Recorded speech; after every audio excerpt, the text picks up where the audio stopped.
Chennai Silks. Yes, வீடு, schools, hotels, store room இங்கெல்லாம் partition wall கட்டணும்னாலும் இப்போ பில்டிங் ஓனர்ஸோட first choice Renocon Rapid Wall Panels. ஆஹா, நோ காம்ப்ரமைஸ். உங்க சைடுலயும் எங்க சைடுலயும். It's a GT promise. GT Holidays, South India's #1 travel brand.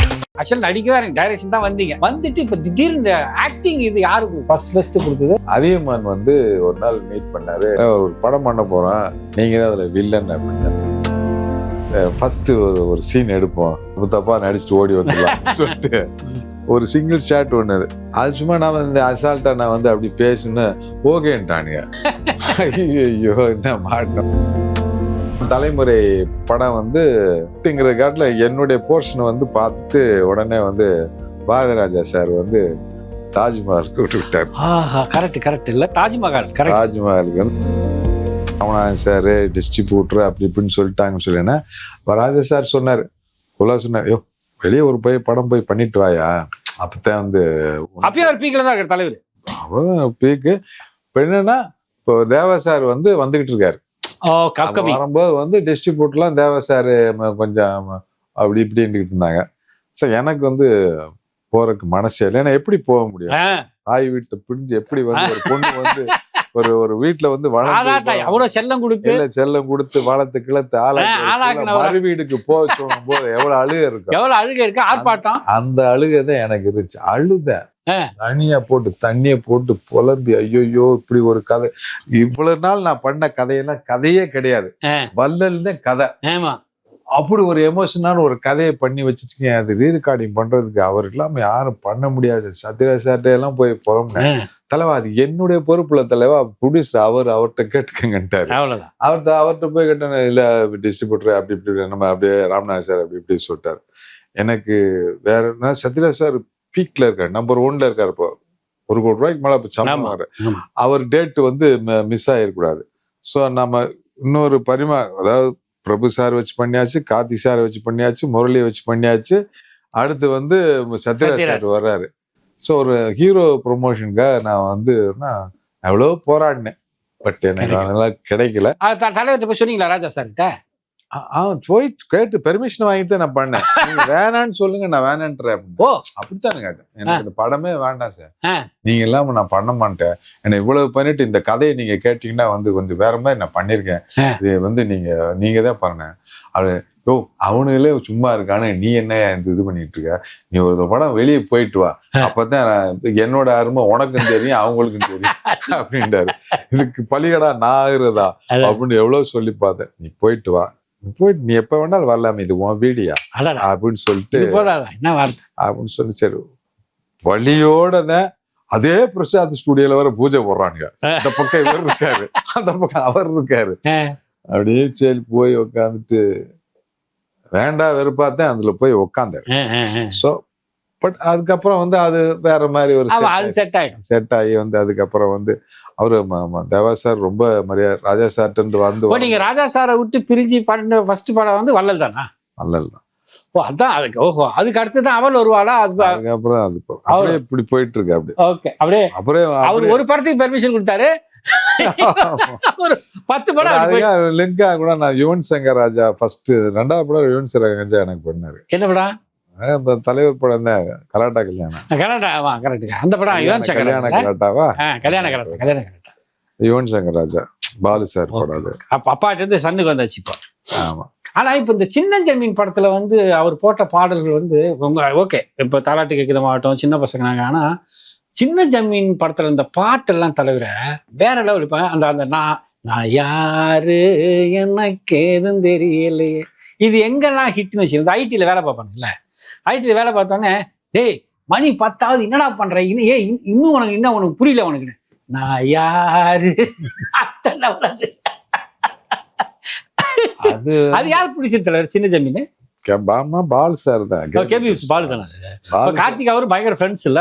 இல்ல அப்படி இல்ல, அது கார்த்திக் சார் ஃபர்ஸ்ட் காம்பினேஷன். இப்ப அவருக்கு நான் வந்து அது முடிச்சுட்டேன்.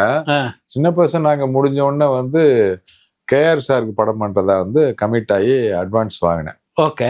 அதுக்கப்புறம் ஒரு 6 மாசம் 7 மாசம் கேஆர் சார் வந்து கதை ஆனந்த பூங்காற்று கதை தான் அவருக்கு பண்ணி வச்சிருந்தேன். அது வந்து அப்படியே என்னமோ தள்ளி போட்டு என்னமோ எல்லாம் நடக்கவே இல்லை. ஓஹோ. சரி, நான் சார்கிட்ட சொன்னேன், சார் வந்து 6 மாசம் ஆகி போச்சுன்னு, எனக்கு அவ்வளோலாம் ஒர்க் பண்ண முடியாது, அதனால வந்து நான் வந்து வேற கமிட்மெண்ட் பண்ணல. எனக்கு இவர் அரமமணி சார் கமிட் ஆனார். ஓஹோ. அப்போ பிரபு சாரு சொல்லி பிரபு குஷ்பு வச்சு உத்தமராச சத்ரபதினு ஒரு படம் பூஜை போட்டேன். ஓஹோ. அது வந்து மலையாளத்துல மோகன்லால், மம்முட்டி சாரு, இளையராஜா மியூசிக்ல வந்து பெரிய செட்டப். ஓஹோ. டபுள் பேஜ், அந்த காலம் டபுள் பேஜ் வந்து சத்ரபதினு போட்டு சிவாஜி சார் பேரை வச்சு, சிவாஜி சார் முன்னிலையில சிவாஜி சார் குத்து வச்சு பிரசாத் ஸ்டுடியோல அவ்வளவு பிரம்மாண்டமான ஒரு பிரபு சாரும் குஷ்பு ஓகே சத்ரபதி அப்படின்னு பேர் வச்சு அரமாமணி ப்ரொடியூசர், ராஜா சார் மியூசிக் எல்லாம் வந்து பெரிய பிரம்மாண்டமான பூஜை. ஓகே. ஃபர்ஸ்ட் டைம் வந்து டபுள் பேஜ் பெருசா பேசப்படும். அந்த எல்லாம் பண்ணி ரெடி பண்ணி, அப்ப ஊட்டியில வந்து ஊட்டி கேட்டு ஹோட்டல் வச்சிருந்தாரு அவர். ஆமா ஆமா ஆமா. எங்களுக்காகவே வந்து ரூம்ஸ் எல்லாம் வந்து அலாட் பண்ணிட்டு ஊட்டியில தான் படம் ஃபுல்லா ஷூட்டிங். ஓகே. சொல்லி லொகேஷன்லாம் பார்த்து எல்லாம் செட்டு கிட்டலாம் அங்க வந்து நடந்துகிட்டு இருக்கு. ஓகே. அது சின்ன அவரு அரமமணி சார் வந்து படம் ஷூட்டிங் எல்லாம் 2 நாள் இங்க ஷூட்டிங் நடந்துச்சு. ஷூட்டிங் ஆரம்ப பூஜை போட்ட அன்னைக்கு வந்து எல்லாம் ரெடி பண்ணி ஊட்டி ஹவுஸ் மாதிரி அடையாள ஒண்ணு இருக்குல்ல, அங்க வந்து ஆச்சியம்மா அவங்க எல்லாம் வச்சு ஒரு சுஜாதா அவங்க ஷூட்டிங் எடுத்தோம். அதுக்கப்புறம் அங்க போனோன்னா அவங்களுக்கு அவர் என்ன சொன்னாரு, அரமமணி வந்து திடீர்னு அவருக்கு மோகன்லால் சார் டேட் கொடுத்துட்டாங்க. ஓஹோ. உடனே ஒரு 15 நாள் டேட். உடனே நம்ம ஷூட்டிங் நடக்க போகுது. ஓகே. 10 நாள்ல நடக்க ஆரம்பிக்க போகுது. எல்லா வேலையும் செட் ஒர்க் எல்லாம் நடக்குது. சரி. ஊட்டிலே நடக்குது. புரியுது. அந்த ஃபால்ஸ்ல எல்லாம் வந்து செட்டு போட்டுக்கிட்டாங்க. அப்போ அரமமணி என்கிட்ட வந்து சொன்னாரு, சார் நம்ம ஷூட்டிங் வந்து ஒரு மாசம் தள்ளி போடலாம், எனக்கு இந்த மோகன்லால் படம் ஒன்று வந்திருக்கு, திடீர்னு டேட் வந்திருக்கு பண்ணாரு. எனக்கு ஒன்றும் இல்லை சார், பிரபு சார்கிட்ட சொல்லுங்க சார். பிரபு சார் வந்து டென்ஷன் ஆயிட்டார். எப்படி வந்து நான் வந்து அப்போ டேட் எல்லாம் அப்படி இப்படின்னு சொல்லிட்டு வந்து பிரச்சனை ஆகி வந்து படம் டிராப் அப்படின்ட்டாங்க. இது எந்த படத்துக்கு அப்புறம்? இது 3வது படம். இது 3வது படமே சத்ரபதி தானா? சத்ரபதி. அதுக்கப்புறம் தான் உத்தமராசா அதெல்லாம். ஆமா. அதுதான். அப்புறம் அந்த டேட்டு தான் வந்து உடனே கேபி பிளீஸ் பாலுக்கு அந்த டேட் 2 பேரும் வச்சு பண்ணுங்க அப்படின்னு சொல்லி பிரபு சார் டேட் கொடுத்துட்டாரு. ஓஹோ. அப்ப அது சத்ரபதிக்கு அப்ப செலவுல ஒரு 7 லட்ச ரூபாய் அப்ப செலவு. அப்ப ஓகே. 7 லட்ச ரூபாய் வந்து பாலு சார் செட்டில் பண்ணிட்டு, ஓகே, எனக்கு அந்த கதை நீ பண்ணாதப்பா, அது பெரிய கதைப்பா, அது ஊட்டில எல்லாம் நான் பண்ண ஏற்கனவே நின்றுச்சு. அவருக்கு கொஞ்சம் அந்த சென்டிமெண்ட் அது இல்ல, நின்று வச்சு அந்த கதைக்காகத்தான் நான் வந்து ஒத்துக்கிட்டது. ஓகே. அதனால வந்து அது பெரிய ப்ராஜெக்ட், நான் ஊட்டில எல்லாம் பண்ண மாட்டேன். எனக்கு சின்ன தம்பி மாதிரி வந்து தாலாட்டு கேட்க மாதிரி எனக்கு வில்லேஜ்ல 6 எழுத்துல சென்டிமெண்டா ஒரு பேரு வச்சு எனக்கு பண்ணேன். அதுதான் உத்தமராசா. அந்த உத்தமராசாவுக்கு ஒரு கதை பண்ணி அப்புறம் வந்து ஒரு லவ் ஸ்டோரி. அதுலயும் சாங் நல்லா இருக்கும், செம சாங். அதுதான் அந்த சாங் மாமனோட மனசு மல்லிகைப்பூ போல கொண்டாடு. என்ன பாட்டு தலைவர். இப்ப கேட்டா உண்மையிலே அவர் வந்து பிடிச்சிருச்சுன்னா ஒரு ஆளை பாட்டிலேயே கொண்டாடுறாரு. அது வந்து ரொம்ப அந்த படம் காமெடி தான். நம்ம படத்துல காமெடி. ஆமா, கவர்மெண்ட் என்ன செஞ்சு தானது. ஆமா, அவரு உங்க படத்துல எல்லா வள்ளல் கிள்ளல் எல்லா படத்துல அவள் ஒரு ஆளா. ஐயோ, நம்ம படத்துல இருந்து அவர் சம்பளமே ஏறிச்சு.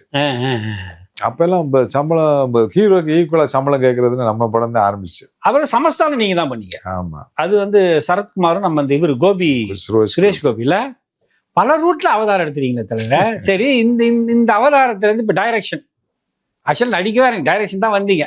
வந்துட்டு இப்ப திடீர்னு இந்த ஆக்டிங் இது யாருக்கு ஃபர்ஸ்ட் கொடுத்தது? அது எப்படி?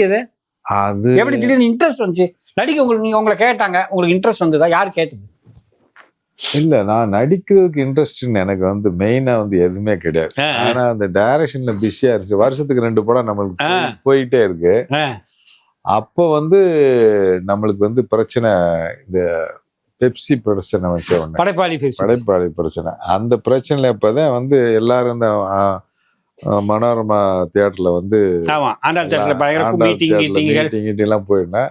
அந்த மீட்டிங்ல இருந்து எல்லா நண்பர்களானாங்க, எல்லாம் இது பண்ண டெய்லி போற இந்த மாதிரி வேலையெல்லாம் நடந்துட்டு இருக்கும்போது பார்த்தா அதியமான் வந்து ஒரு நாள் மீட் பண்ணாரு. மீட் பண்ணி ஒரு படம் பண்ண போறோம், நீங்க தான் அதுல வில்லன் அப்படின்னாரு. நான் எங்கங்க நடிக்க போறேன் அப்படின்னு சொல்லிட்டு, இல்ல நான் மைண்ட்ல செட் பண்ணிட்டேன், நீங்க தான் வில்லன் அப்படின்னு சொல்லி சொன்னாங்க. சரி விளையாடி சொல்லான்னு சொல்லி நான் பாடல பேசாம ஒண்ணு எதுவும் இல்லை. அப்ப என்ன படம் வந்து அவள் ஒருவாளா படம் வந்து காப்பி ரெடி ஆயிடுச்சு. பார்த்து தியேட்டரை வந்து அப்ப ஆண்டாள் தியேட்டர்ல ஒரு அப்ப பெப்சியை மீறி வந்து பண்ண படம்ல பார்த்தா படம் அள்ளிக்கிட்டு சாங்கு பார்த்து பயங்கரமா ரசிக்கிறாங்க. இப்ப இவர் திடீர்னு வந்து தலைமுறைன்னு ஒரு படம் ஆரம்பிக்க போறாரு.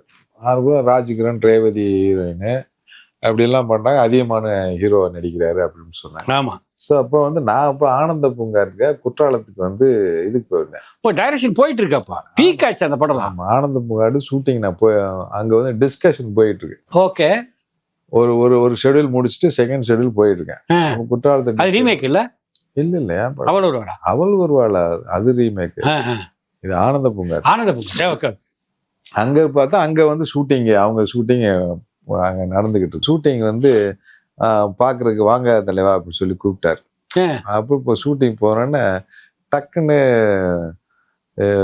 உட்கார வச்சு இந்த தாடிய சேவ் பண்ணி பாக்கணும் அப்படின்னாங்க. கல்யாணத்துக்கு கூட நான் தாடி எடுத்த கிடையாது, போய் தாடி எடுக்க சொல்றேன். அது எனக்கு ஒரு சென்டிமெண்ட். எப்படி அந்த இதுவா?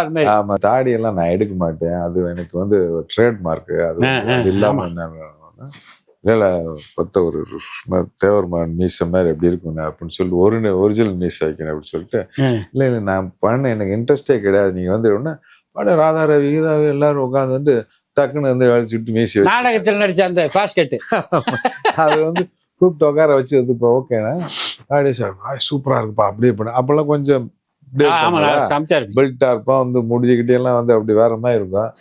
அது உடனே வந்து சரின்னு சொல்லிட்டு ஃபர்ஸ்ட் ஒரு சீன் எடுப்போம் அப்படின்னு ஒரு சீன். நான் வேண்டாம் தப்பா நடிச்சுட்டு ஓடி வந்துடலாம் சொல்லிட்டு ஒரு சிங்கிள் ஷாட் ஒண்ணு. அப்படி அந்த வெயிட்டியை தூக்கி கட்டிட்டு இந்த படிக்கட்டுல இருந்து இறங்கி வந்து அப்படி வந்து இவரு ராதாரவிட்ட பேசுற மாதிரி தான். அது சும்மா நான் இந்த அசால்ட்டா நான் வந்து அப்படி பேசுன்னு ஓகேன்ட்டானுங்க. ஐயோ என்ன மாட்டினவன்னு சொல்லிட்டு அப்படி அதுதான் வந்து நடிகனா அப்படி. ஆமா. அப்ப ரேவதி ரொம்ப என்கரேஜ் பண்ணாங்க. நல்லா இருக்குப்பா, பாக்குறதுக்கு நல்லா இருக்குப்பா அப்படின்னா. ராஜ்கிரண் எல்லாம் தெரிஞ்ச ஆளு, வடிவேலு எல்லா பேரும் தெரிஞ்சனால அப்படியே குற்றாலத்துல அந்த இதுக்கு போய் ராஜா வீட்டு பக்கத்துல அந்த ஹோட்டல்ல தங்கிட்டு அப்படி டிஸ்கஷன் போயிட்டு அப்படி நடிக்கிறாங்க. அப்படி போனா அங்க உட்கார வச்சு இது பண்ணி ரெடி பண்ணிட்டாங்க. ஸோ இது நடிச்சிட்டு போது பார்த்தா திடீர்னு பார்த்தா என்னன்னா, சரி ஓகே ஆனந்த பூங்காட்டுல அது ஒரு பேட்ச் இருந்துச்சு. சரி அதுல இந்த மீசையை வச்சுட்டே நான் வந்து அலைய முடியல, விட்டான், ரொம்ப நாள் கேப் விட்டானுங்க. அது ஒரு 3 மாசம் இந்த மீசையோடயே சுத்திட்டு இருந்தேன். ஆமா. அதுக்கப்புறம் வந்து ஓகேன்னு சொல்லி பூசணியோட ஆனந்த பூங்காட்டுல வந்து ஒரு சின்ன கேரக்டர், அந்த ஒரு கெஸ்ட் மாதிரி போறேன். அது அந்த மீசி கொஞ்சம் சின்னதாகி அதுல ஒரு சின்ன ஒரு ஆமா அந்த ஆக்டிங் அது முடிச்ச உடனே இந்த படம் தலைமுறை படம் வந்து ஹிட்டுங்கிற காட்டுல என்னுடைய போர்ஷனை வந்து பார்த்துட்டு உடனே வந்து பாரதிராஜா சார் வந்து தாஜ்மஹாலுக்கு விட்டு விட்டாரு. கரெக்ட் இல்ல தாஜ்மஹாலுக்கு வந்து பாரதிராஜா சார் வந்து கூட்டு போய் கேட்ட வந்துடுறா அப்படின்னு போயிட்டாரு.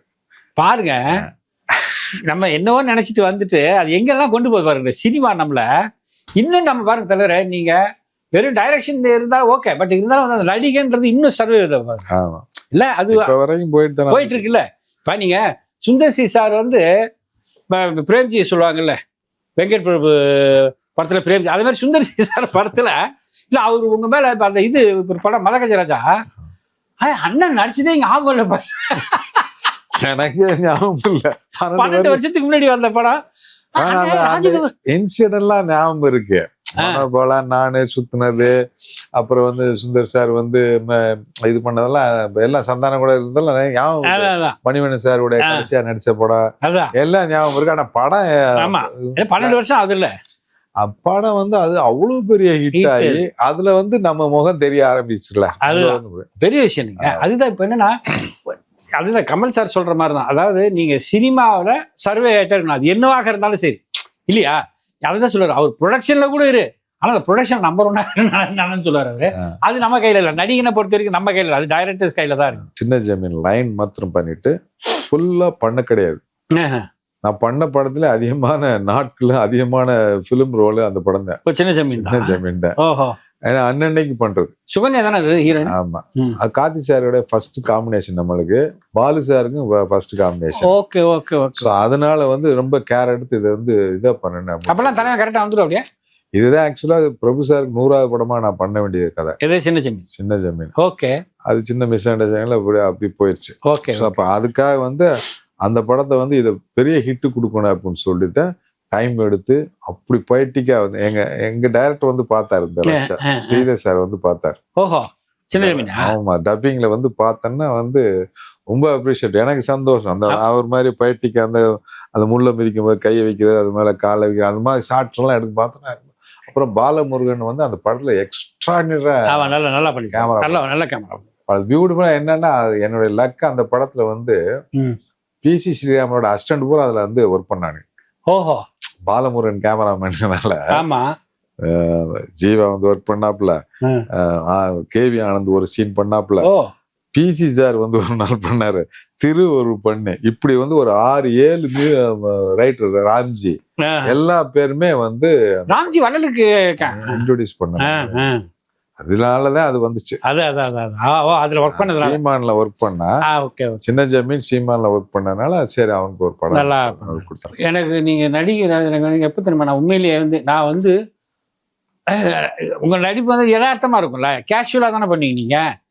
சத்யராஜ் சார் வந்து ஒரு டைரக்டர்கிட்ட சொல்றாரு, வேற ஒரு நடிகர் நடிச்சிருக்காரு, ஏங்க அது பேசாம நீங்க ராஜுக்கு ஒரு போட்டுக்கலாம் இல்லைங்க, எதுக்கு வேற யாரோ ராஜுக்கு ஒரு போட்டுக்கலாம். இல்ல சார் அது வந்து போங்க பேசாம. அப்பதான் தலைவர் ஒரு ஆளை ரசிக்கிறாருன்னா நல்லா பண்ணா நல்லா, அவரு ஏறக்குறைய ராஜா சார் மாதிரி அந்த என்கரேஜ் பண்றது, எங்க சூப்பரா பண்ணாருங்க அவரு. ஸோ அந்த மாதிரி மணிவண்ணன் சார் நடிகராருன்னு பாத்தீங்கன்னா அவர் தான் ஆகிருப்பார். ஸோ இந்த மாதிரி அப்போ சொல்லும் போதுதான் தெரிஞ்சு. இப்போ அதிகமான் சார் வந்து அதை விடாம அவரும் உங்களுக்கு அது ஒன்று பண்றாரு பாருங்க, அது ஒரு பெரிய விஷயம் இல்ல. ஏன்னா அது அந்த அளவுக்கு நீங்க வந்து நடிப்புல இன்ட்ரெஸ்ட் இல்லாட்டி கூட சரி சொல்றாங்க, சரி பண்ணுவோம் அப்படின்னு ஒண்ணு பண்றீங்க இல்ல. இல்ல நம்மளுக்கு வந்து இப்ப ரொம்ப நாள் ஆகி போச்சுல, அந்த கேப் இருக்கும்போது நம்மளும் கொஞ்சம் ஏதாவது நிக்கணுமே. கண்டிப்பா உழண்டுகிட்டு இருக்கணுங்கிறதுக்காக இதுல வந்து ஒரு நல்ல ஒரு எனக்கு ஒரு நல்ல ஒரு பேர் கிடைக்கும். அந்த மாதிரி வந்து அந்த படம் வந்து நல்லா வந்திருக்கு. அவருக்கும் இது பெரிய படமா தொடர்ந்து நிறைய படங்கள் நடிச்சு மக்களுக்கு வந்து நடிப்பு சேவையை கண்டினியூவா பண்ணி நடிப்பு சேவை அடுத்து ஒரு படம் டைரக்ஷன் பண்றதுக்காக பிளானிங். சூப்பர். சோ அது வந்து இன்னொரு 2-3 மாசத்துல வந்து அது ஓகே. அடிங்க